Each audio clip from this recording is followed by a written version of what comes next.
दोस्तों, हिंदू पंचांग के अनुसार भाद्रपद मास के पूर्णिमा तिथि पर पितृपक्ष आरंभ होते हैं, जो आश्विन मास की अमावस्या, जिसे सर्वपितृ अमावस्या भी कहा जाता है, उस दिन समाप्त होते हैं।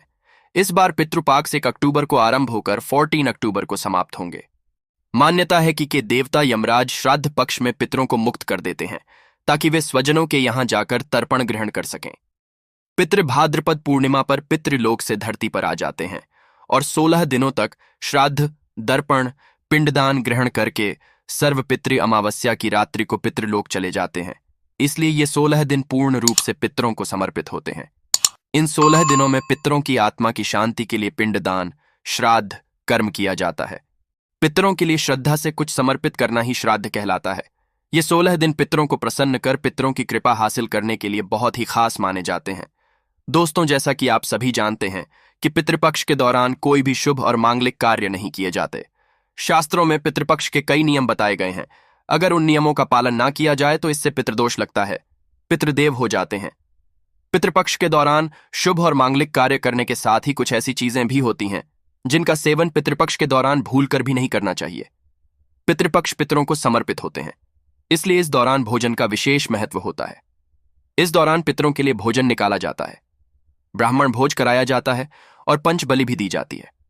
परंतु शास्त्रों में कुछ ऐसी चीजों के बारे में बताया गया है जिन्हें पितृपक्ष के दौरान भूलकर भी नहीं खाना चाहिए।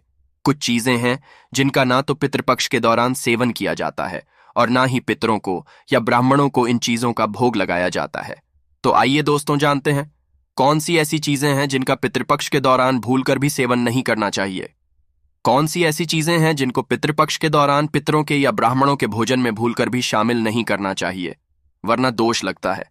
आगे बढ़ने से पहले आपसे रिक्वेस्ट करते कि वीडियो को लाइक जरूर करिएगा, दोस्तों को शेयर कर दीजिएगा, और अगर आपने अभी तक चैनल को सब्सक्राइब नहीं किया है तो चैनल को सब्सक्राइब करके बेल आइकॉन जरूर दबाइएगा। दोस्तों, बड़े बुजुर्गों द्वारा, ब्राह्मणों द्वारा आपने अधिकतर यही सुना होगा कि पितृपक्ष के दौरान वही भोजन बनाएं, वही भोजन का पितरों को या ब्राह्मणों को भोग लगाएं जो पितरों को पसंद था, तभी पितरों की आत्मा को शांति मिलती है। परंतु यही हम कुछ गलतियां कर बैठते हैं। अधिकतर घरों में अधिकतर लोगों के पूर्वजों को प्याज लहसुन पसंद होता है, तो जब वे भोजन बनाते हैं तो उसमें प्याज और लहसुन डालते हैं और पूर्वजों की पसंद के हिसाब से भोजन बनाकर ब्राह्मणों को वो भोजन करा देते हैं। या फिर जिनके पितरों को नॉन वेज पसंद होता है तो वे नॉन वेज लेकर किसी जरूरतमंद व्यक्ति को पितरों के नाम से दान कर देते हैं, जिससे उन्हें पितरों का आशीर्वाद हासिल हो।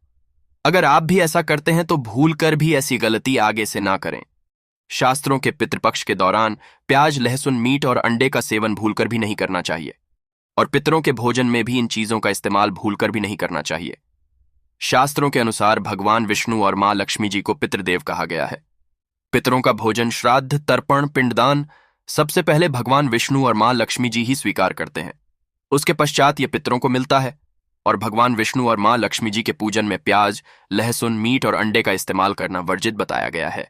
अगर पितरों के भोजन में मीट, अंडा, प्याज, लहसुन इन चीजों का इस्तेमाल करते हैं तो भगवान विष्णु और मां लक्ष्मी जी उसे स्वीकार नहीं करेंगे, और जब पितृदेव स्वीकार नहीं करेंगे तो हमारे पितृ भी उस भोजन को स्वीकार नहीं करेंगे। इसलिए इस बात का हमेशा ध्यान रखें, श्राद्ध पक्ष के दौरान पितरों के निमित्त जो भोजन बनाए या ब्राह्मणों को भोजन कराने के लिए भी जो भोजन बनाए, वो बिना प्याज, लहसुन और मीट अंडे का बनाए।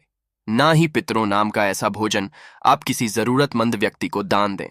श्राद्ध पक्ष के दौरान पितरों को जो भोजन बनाए वो बिना प्याज, लहसुन और मीट अंडे का होना चाहिए। और ध्यान रखें, पितृपक्ष के दौरान आप भी प्याज, लहसुन और मीट अंडे का इस्तेमाल भूलकर भी ना करें।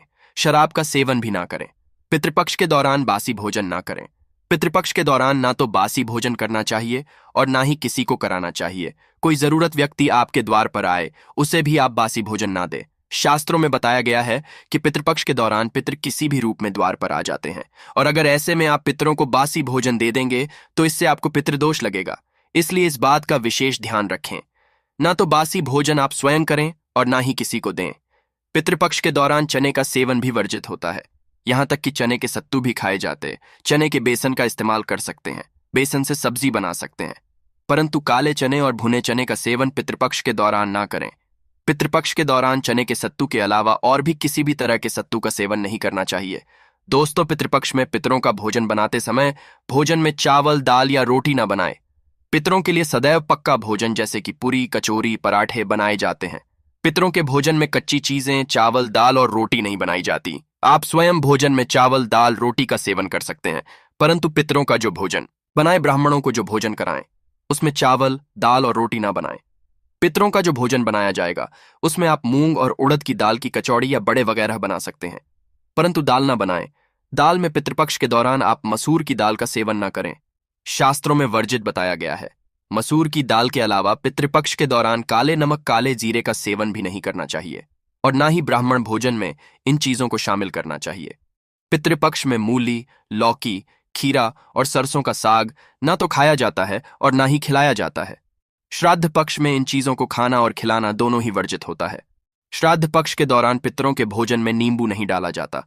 आप स्वयं का सेवन कर सकते हैं, परंतु पितरों के भोजन में, ब्राह्मण भोजन में नींबू ना डालें। पितृपक्ष के दौरान कई तांत्रिक क्रियाएं भी की जाती हैं, इसलिए इस दौरान दूध, दही या फिर सफेद खाद्य पदार्थ जैसे कि सफेद रंग की मिठाई, बर्फी इत्यादि का सेवन नहीं करना चाहिए। पितृपक्ष के दौरान गाय के दूध का सेवन करने से बचना चाहिए, खासतौर पर वो गाय जिसने हाल ही में बच्चे को जन्म दिया हो। ऐसी गाय के दूध सेवन भूलकर भी ना करें।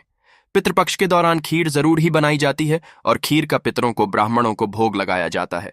इसलिए आप पितृपक्ष के दौरान दूध से खीर बनाकर उसका भोग लगाकर प्रसाद के रूप में उसे ग्रहण कर सकते हैं, परंतु खाली दूध का सेवन ना करें, यानी सीधे दूध का सेवन ना करें।